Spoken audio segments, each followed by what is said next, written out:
नमस्कार, मैं हूं doctor Vineet Mutha, retina and cataract surgeon. आज हम बात करेंगे आंखों की सबसे गंभीर बीमारियों में से एक डायबिटिक रेटिनोपैथी यानी शुगर की वजह से आ जाने वाली पर्दे की खराबी के बारे में।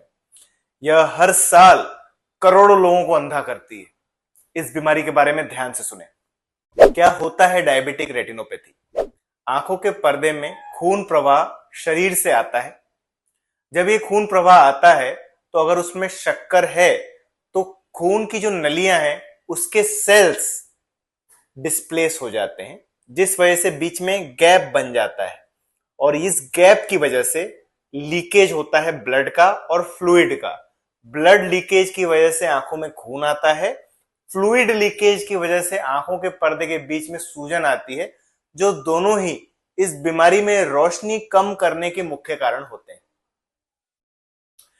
किन लोगों को होता है डायबिटिक रेटिनोपैथी? देखिए, दो तरह की डायबिटीज यूजुअली देखी जाती है, टाइप 1 डायबिटीज, टाइप 2 डायबिटीज, और एक नया है मैच्योरिटी ऑनसेट डायबिटीज, यानी कि 35-40 साल की उम्र में। इन तीनों में ही सबसे ऊपर आता है टाइप 1 डायबिटीज, यानी जिसको बचपन से डायबिटीज है और इंसुलिन इंजेक्शन की जरूरत पड़ रही है। टाइप 2 डायबिटीज जो ज्यादातर मुंह से खाने वाली दवाइयों से ठीक होता है, पर इंसुलिन की भी जरूरत पड़ सकती है, दूसरे नंबर पे आता है। और मैच्योरिटी ऑनसेट डायबिटीज अगर शुगर की दवाइयों यानी मुंह से खाने वाली गोलियों से कंट्रोल्ड है तो वो तीसरे पायदान पे आता है। यानी कि डायबिटिक रेटिनोपैथी किसी भी उम्र में आ सकता है, पर ज्यादातर 50-60 साल की उम्र के ऊपर जिनका शुगर अनकंट्रोल्ड है उनको आता है। पर एक बात इसमें ध्यान रखने की जरूरत है कि दो चीजें मैटर करती है, एक तो ड्यूरेशन ऑफ डायबिटीज और एक कंट्रोल ऑफ डायबिटीज। कंट्रोल तो आप कर लेंगे, पर ड्यूरेशन हर दिन एक दिन बढ़ेगा, यानी कि अगर पूरी तरह से शुगर कंट्रोल्ड भी है तब भी चांस है कि 15 से 20 सालों में डायबिटीज की बीमारी आपके पर्दे को अफेक्ट करे। तो यानी 40 साल की उम्र के बाद अगर आपको डायबिटीज है तो हर साल बिना कारणवश अपने पर्दे का चेकअप कराएं। आपको क्या महसूस होगा डायबिटिक रेटिनोपैथी होने पे? सबसे पहली चीज ध्यान रखें, 50% से ज्यादा लोगों में शुरुआत की डायबिटिक रेटिनोपैथी असिम्टोमेटिक यानी कुछ नहीं करती है, आपको पूरा नॉर्मल दिखेगा, कोई परेशानी नहीं आती है। यानी कि कब ये पकड़ा जाता है? जब आप डॉक्टर के पास जाते हैं। यानी पहली चीज क्या होती है डायबिटिक रेटिनोपैथी में? यानी कुछ भी ना होना। दूसरा, अगर आपको पर्दे में सूजन आ गई है तो अक्षर थोड़े छोटे दिखाई देते हैं सबसे पहले, यानी रोशनी पूरी साफ रहेगी, पर कल जो अक्षर इतने साइज का दिख रहा था वो इतने साइज का दिखेगा। इसका मैकेनिज्म क्या है? आंखों के सेल्स जो लाइट कैच करते हैं वो दूर हो जाते हैं, जिससे लाइट कैच जो होती है वो काफी दूर पे होती है, इसलिए जो इमेज बनता है वो छोटा बनता है। इसके बाद सूजन रोशनी भी कम करती है, और उसके बाद अगर सूजन फिर भी ठीक ना हो, टाइम पे ट्रीट ना की जाए तो सूजन पर्दे को डिटैच भी कर सकती है और आखिरी स्टेज में पर्दे में गैप यानी छेद भी बना सकती है। तो सूजन को लाइटली नहीं लेना है, ट्रीट टाइम पे कराना है। तीसरी चीज, जब पहली बार खून निकलेगा आंखों में तो हल्के काले धब्बे जैसे दिखेंगे, रोशनी पूरी साफ रहेगी पर आपकी रोशनी की फील्ड में काले धब्बे जैसे घूमते हुए नजर आएंगे, जो अर्ली ब्लीडिंग का संकेत होता है। जब ज्यादा ब्लीड होगा तो आपको क्या होगा, ग्रेविटी से ब्लड नीचे की तरफ चला जाएगा और नीचे का पर्दा ऊपर के रोशनी देता है, तो ऊपर की रोशनी में डिफेक्ट दिखने लगेगा, तो आपको ऐसा लगेगा कि कुछ ऊपर ऊपर काला काला सा जमा हो गया है। और आखिरी स्टेज में जब ब्लड आ जाए तो रोशनी पूरी तरह से ब्लैक कर सकता है, यानी ब्लैक आउट हो सकता है आंखों में। अगेन, ब्लड भी आए तो टाइमली ट्रीटमेंट कराएं। ट्रीटमेंट के बारे में हम वीडियो के अंत में बात करेंगे। डॉक्टर क्या देखेगा डायबिटिक रेटिनोपैथी में? सबसे पहले थोरो इवैल्यूएशन होगा, आंखों का विजन चेक किया जाएगा, आंखों का प्रेशर चेक किया जाएगा। उसके बाद जब डॉक्टर आपको स्लिट लैंप नामक मशीन पे देखेंगे, सबसे पहले आपकी आंखों में लेंस में बदलाव देखेंगे कि लेंस में मोतियाबिंद के बदलाव तो नहीं है। आपकी पलकों को देखेंगे, क्योंकि पलकों के ऑयल ग्लैंड्स कभी कभी बंद हो जाते हैं, जिसकी वजह से खुजली, पानी, रड़कन वगैरह आता है डायबिटिक पेशेंट्स को। उसके बाद आपका आइरिस देखेंगे, जो भूरा भाग है। रेयरली क्या होता है कि डायबिटिक रेटिनोपैथी एकदम ही अनकंट्रोल जब हो जाता है तो आंखों के अगले भाग यानी आइरिस भूरे भाग में खून की नलियां बना देता है, तो ब्लीडिंग पर्दे में नहीं लेंस के आगे हो सकता है। यह सबसे गंभीर स्टेज है डायबिटिक रेटिनोपैथी की, जिसको हम कहते हैं नियोवास्कुलर ग्लाउकोमा। जब हम स्टेजेस की बात करेंगे तो इस पे भी आएंगे। उसके बाद डॉक्टर आपको कुछ जांचें लिखेंगे और आपका पर्दा एग्जामिन करेंगे। पर्दा एग्जामिनेशन में डॉक्टर सर पे एक इंस्ट्रूमेंट इनडायरेक्ट ऑफ्थेल्मोस्कोप पहन के पर्दे के कोने कोने का भाग भी देखेंगे कि कहीं लीकेज या ब्लीडिंग या खून की नलियां तो नहीं बन रही हैं। और साथ में 90D बायो माइक्रोस्कोपी, एक छोटे से लेंस से आपके पर्दे को जूम करके देखेंगे, जिससे कि सूजन की बारीक बारीक डिटेल भी डॉक्टर को अंदाजे से पता चल जाए। इसके बाद आपकी कुछ जांचें लिखेंगे पर्दे की, जैसे ओसीटी रेटिना यानी ऑप्टिकल कोहेरेंस टोमोग्राफी रेटिना का, जिससे कि रेटिना का स्कैन अंदर की तरफ से आ जाता है, जिससे कि एग्जैक्ट बता पाते हैं कि कितनी सूजन है। और कुछ कुछ केसेस में आंखों का एंजियोग्राफी भी करते हैं, फंडस फ्लोरेसिन एंजियोग्राफी।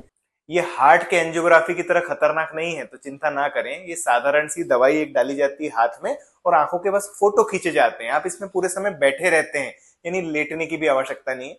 वो साधारण सी जांच है। और एक आंखों का फोटो जरूर कराएं, जिससे कि आपको भी पता चले कि पर्दे में जो खून के धब्बे थे, सूजन थे, वो बाद में कैसे ठीक हो रहे हैं ट्रीटमेंट के साथ साथ। आजकल एक नया टेस्ट और आ गया है, ओसीटी एंजियोग्राफी, यानी कि बिना इंजेक्शन के आंखों में अंदाजा खून की नलियां वगैरह दिख जाती हैं, सूजन के पर्दे के नीचे और कोई बीमारी तो नहीं है वो भी दिख जाती है। पर यूजुअली डायबिटिक रेटिनोपैथी में उसका ज्यादा रोल नहीं है। एंजियोग्राफी और ओसीटी एंजियोग्राफी यानी बिना इंजेक्शन वाली एंजियोग्राफी खासकर तब की जाती है अगर हमें देखना है कि डायबिटीज की वजह से पर्दे के बीच के भाग का ब्लड सप्लाई बंद तो नहीं हो गया है, जिसको हमारी भाषा में कहते हैं मैक्युलर इस्कीमिया तो नहीं हो गया है। ये कैसे पता चलेगा? नॉर्मली आंखों में रेटिना का एक अवास्कुलर जोन होता है, अवास्कुलर यानी जहां खून की नलियां नहीं आ रही, वो होता है केवल 800 माइक्रोन का। पर अगर आपका ये area foveal अवास्कुलर zone FAZ 1000 micron से ऊपर हो गया है, यानी कि हम कुछ भी ट्रीटमेंट कर लें शायद आपकी रोशनी ना बढ़े, ये डॉक्टर पहले ही अंदाजा लगा सकते हैं इन दोनों जांचों के जरिए। किन दोनों? फंडस फ्लोरेसिन एंजियोग्राफी FFA या OCT एंजियोग्राफी OCTA। FFA में इंजेक्शन लगेगा, OCTA में इंजेक्शन नहीं लगेगा, पर गोल्ड स्टैंडर्ड अभी भी फंडस फ्लोरेसिन एंजियोग्राफी FFA ही है। कुछ कुछ केसेस में अगर आपको पूरा ब्लीडिंग भर गया है आंखों में, डॉक्टर को पर्दा ही नहीं दिख रहा है, तो आंखों का सोनोग्राफी करके भी देखा जाता है, USG। जब पूरी तरह से ब्लड भर गया है तो पर्दे का अंदाजा असेसमेंट लगाने के लिए और ऑपरेशन के बाद क्या रिजल्ट्स आएंगे वो बता सकते हैं सोनोग्राफी के जरिए। अब हम आएंगे इस वीडियो के सबसे जरूरी भाग पर, ट्रीटमेंट क्या है डायबिटिक रेटिनोपैथी का। आप मानेंगे नहीं, पर सबसे इंपॉर्टेंट ट्रीटमेंट पेशेंट के खुद के हाथ में। शुगर कंट्रोल करना, साथ में बीपी, कोलेस्ट्रॉल, स्ट्रेस, सभी कुछ कंट्रोल करने से डायबिटिक रेटिनोपैथी रिवर्स भी हो सकता है, अपने आप ठीक भी हो सकता है। पर अगर अर्ली स्टेज में है तो, अगर मॉडरेट, सीवियर या उसके आगे की स्टेज में है तो ये कंट्रोल नहीं हो सकता, तब आपको ट्रीटमेंट लेना ही पड़ेगा। जब आप डॉक्टर के पास जाएंगे तब डॉक्टर सबसे पहले आपकी स्टेजिंग करेंगे कि कौन सी स्टेज में बीमारी है। सबसे मुख्य तौर पे दो प्रकार की बीमारियां होती है, नॉन प्रोलिफरेटिव डायबिटिक रेटिनोपैथी, जिसमें कि खून की नलियां नहीं बनी है, हाँ पर सूजन आ सकती है, हल्के धब्बे खून के पर्दे के अंदर हो सकते हैं पर पर्दे के बाहर कुछ लीक नहीं किया है। दूसरी आती है प्रोलिफरेटिव डायबिटिक रेटिनोपैथी, जिसमें कि खून की नलियां बन चुकी हैं, जिसकी वजह से ब्लीडिंग भी हो सकता है। यानी ये ध्यान रहे, कभी कभी बिना ब्लीडिंग हुए भी प्रोलिफरेटिव डायबिटिक रेटिनोपैथी हो सकती है जब ये खून की नलियां बन चुकी हैं। कैसे बनती हैं खून की नलियां? जिस भी एरिया में ब्लड फ्लो नहीं है आंखों के, आंखें कोशिश करती हैं कि वो अपनी खुद की खून की नलियां बना के ब्लड फ्लो स्टेब्लिश कर ले। ये खुद की खून की नलियां जो बनती हैं बचपन की खून की नलियों की तरह ताकतवर नहीं होती है, ये वीक होती है जो लीक कर जाती है। यानी कभी कभी स्टार्टिंग में, अर्ली डिजीज में हो सकता है कि खून की नलियों जैसी गंभीर चीज बन भी चुकी है पर आपकी रोशनी पूरी है। तो यानी आपको कभी कभी अचंबा होगा कि यार हमारी रोशनी पूरी है फिर भी हमें इतना सारा ट्रीटमेंट बता दिया। यह अपने डॉक्टर पे निर्भर करता है, यह आपकी जांचें देख के आपके डॉक्टर से आप डिटेल में डिस्कशन करके समझ सकते हैं कि क्यों मेरा ऐसा ट्रीटमेंट हो रहा है। NPDR बीमारी जो रहती है वो 3 ग्रेड्स में होती है, mild, moderate, severe. Generally mild और मॉडरेट में 90% लोगों को ट्रीटमेंट की जरूरत नहीं पड़ती है। सीवियर जो बीमारी है उसमें कभी कभी पर्दे में सूजन आ जाती है, जिसकी वजह से ट्रीटमेंट करने की आवश्यकता पड़ती है।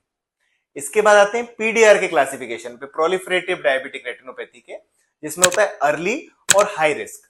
अर्ली यानी कि मेन जो एरिया है देखने का उससे दूर है बीमारी, और छोटी बीमारी है, ज्यादा मेजर एक्सटेंसिव बीमारी नहीं है।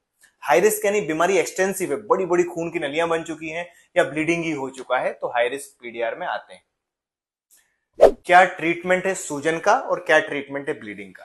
तो अब इसमें आते हैं हम सूजन के ट्रीटमेंट को पहले कवर करते हैं। आंखों में अगर सूजन आ जाए तो प्रॉब्लम यह है कि मुंह से खाने की गोली आंख तक नहीं पहुंच पाती है, और आई ड्रॉप आप यहां डालते हैं, पर्दा इससे 25 मिलीमीटर पीछे है, यानी कि यह भी आपके पर्दे तक नहीं पहुंच पाती। यानी क्या करना पड़ता है अगर सूजन आ जाती है?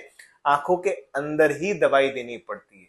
हम सब डरते हैं इंजेक्शन, पर ये माइक्रो इंजेक्शंस होते हैं, आंखों के अंदर नेचुरल पोर्स के थ्रू जाते हैं।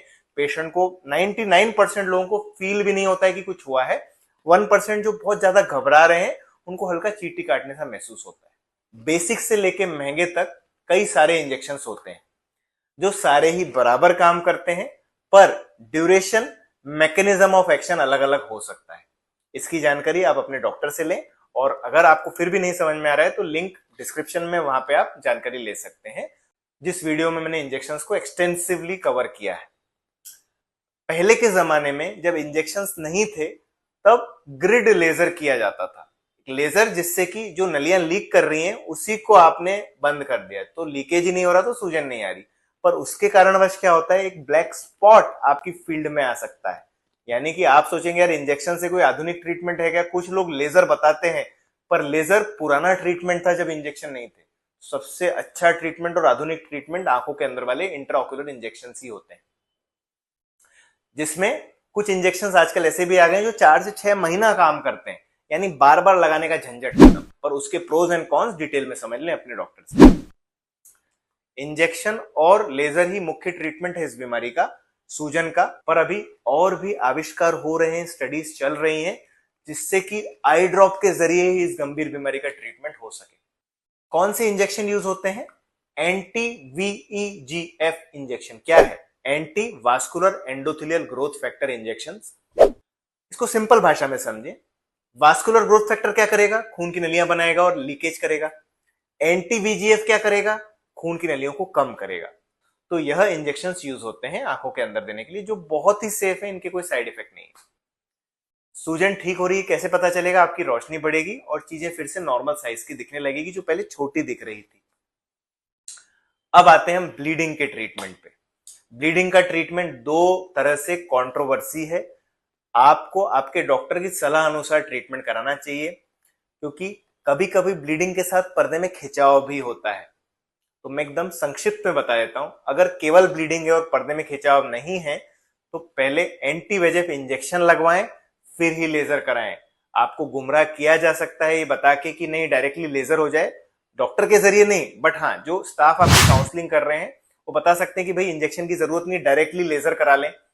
तो उससे क्या होता है कि आपको ऐसा लगता है यार यहाँ सस्ता ट्रीटमेंट है, यहाँ बेटर होगा। ऐसा नहीं है। Injection followed by laser is the ideal treatment. अगर ब्लीडिंग है, सूजन नहीं, रोशनी आपकी 6/6 क्यों ना हो, इंजेक्शन पहले लगवाएं, जिससे लेजर का रिक्वायरमेंट कम हो। इसमें ध्यान रखें कि लेजर एक डिस्ट्रक्टिव प्रोसीजर है, इंजेक्शन एक प्रिजर्विंग प्रोसीजर है। इंजेक्शन पर्दे को डैमेज नहीं कर रहा है, और लेजर जितना रिक्वायर्ड है उसको कम कर दे रहा है। यानी अगर आप इंजेक्शन फॉलोड बाय लेजर करेंगे तो ज्यादा समय तक आपकी बीमारी अच्छी रहेगी, बशर्ते आप शुगर कंट्रोल करें। हम इसके दूसरे पायदान पे आते हैं। अगर पर्दे में खिंचाव है तो इंजेक्शन से वो खिंचाव बढ़ सकता है, तो इंजेक्शन नहीं लगाना है, फिर आपको डायरेक्टली लेजर ही कराना है। या कभी कभी अगर सूजन भी है साथ में तो स्टेरॉइड इंजेक्शन लगवा के लेजर करवा सकते हैं। पर जो एंटी VEGF इंजेक्शन है जो मैंने मेनली बताया, यह आपकी खिंचाव को बढ़ा के रोशनी कम कर सकते हैं। अब इंजेक्शन और लेजर की बात हो गई। अब ऑपरेशन कब करना पड़ता है? जब ब्लीडिंग बहुत ज्यादा हो, खिंचाव बहुत ज्यादा हो, आपकी रोशनी कम हो गई हो, या आगे की तरफ खून की नलियां बन के ब्लीडिंग हो गया हो। यह सब इंडिकेशन होते हैं, यानी कि जब बीमारी की वजह से आपकी रोशनी कम हो जाए पूरी तरह से, तब इसमें ऑपरेशन करके भी हम रोशनी वापस ला सकते हैं। ऑपरेशन कैसा होता है? माइक्रो इंसिजन विट्रेक्टमी सर्जरी, यानी कि इसमें भी कट नहीं लगता है, टांके नहीं लगते। हाँ, पर क्योंकि ऑपरेशन ये सुन करके किया जाता है, रेटिना के ऑपरेशन मेजर ऑपरेशन होते हैं, ये पैच जरूर लगता है एक दिन के लिए। कभी कभी अगर सुन का असर चला जाए तो 2-3 घंटे में भी पट्टी हटाई जा सकती है। अब ये ऑपरेशन जो होते हैं कैसे होते हैं? इसमें विट्रेक्टमी होती है, यानी विट्रस की जो जेल है जिसमें कि शुगर आपका पूरा चीनी की वजह से बदलाव आ गए, उसको साफ किया जाता है। पर्दे का खिंचाव पूरी तरह से हटाया जाता है। पर्दे में ILM एक पतली सी मेम्ब्रेन होती है, उसको रिमूव किया जाता है कुछ कुछ केसेस में। उसके बाद पूरा लेजर कवर किया जाता है। पूरा लेजर मतलब कोने कोने तक का लेजर अच्छे से, ये लेजर अगर अच्छे से होगा तो ऑपरेशन के बाद बार बार ब्लीडिंग नहीं आएगी। फिर सिलिकॉन ऑयल या गैस पदार्थ डाला जाता है। सिलिकॉन ऑयल अगर डलता है तो 4-6 महीने बाद उसको निकालने का एक और ऑपरेशन होता है। तब तक आप अच्छे से शुगर कंट्रोल कर लें। और अगर आपका पर्दा बहुत हेल्दी लग रहा है, ऐसा लग रहा है डॉक्टर को कि नहीं बार बार ब्लीडिंग नहीं आएगी, तो डायरेक्टली गैस वाला ऑपरेशन होता है, जिसमें कि गैस को निकालने की जरूरत नहीं पड़ती, वह अपने आप ही एब्जॉर्ब हो जाती है। तो इस तरह के ऑपरेशन करते हैं। फिर से हम समराइज कर देते हैं, काफी कुछ हौच-पौच हो गया है दिमाग में। पहली चीज, अगर सूजन है तो आंखों के अंदर anti-VEGF इंजेक्शन लगेंगे, प्लस माइनस कुछ डॉक्टर लेजर लिखते हैं। अगर आंखों में ब्लीडिंग है, खिंचाव नहीं है, तो आंखों में anti-VEGF इंजेक्शन लगने के 2 हफ्ते बाद आपका लेजर होगा। लेजर जनरली 2 से 3 सीटिंग में होता है। तीसरे में, अगर आपको ब्लीडिंग के साथ खिंचाव है तो एंटी-VEGF इंजेक्शन नहीं लगेगा, हो सकता है स्टेरॉइड इंजेक्शन दिया जाए और उसके बाद आपका लेजर किया जाए। और पर्दे में अगर बहुत एक्सटेंसिव खिंचाव है, बहुत एक्सटेंसिव ब्लीडिंग है, तो ऑपरेशन में जाते हैं। ऑपरेशन 2 प्रकार के होते हैं, ऑयल डलने वाला या गैस डलने वाला। ऑयल डलने वाले में एक और ऑपरेशन आगे 4 से 6 महीने बाद लगेगा ऑयल निकालने के लिए। गैस डलने में ऐसा सेकंड ऑपरेशन की जरूरत जनरली नहीं पड़ती है। पर हाँ, ये ध्यान रखें, ये सारी ट्रीटमेंट के बावजूद भी शुगर बढ़ा, बीपी बढ़ा, स्ट्रेस बढ़ा, या इवन कभी कभी कुछ नहीं भी बढ़ा, क्योंकि ड्यूरेशन ऑफ डायबिटीज तो आपका बढ़ता जा रहा है, हर दिन एक दिन एक्स्ट्रा ऐड हो रहा है आपके डायबिटीज में, तो ये ब्लीडिंग वापस भी आ सकता है।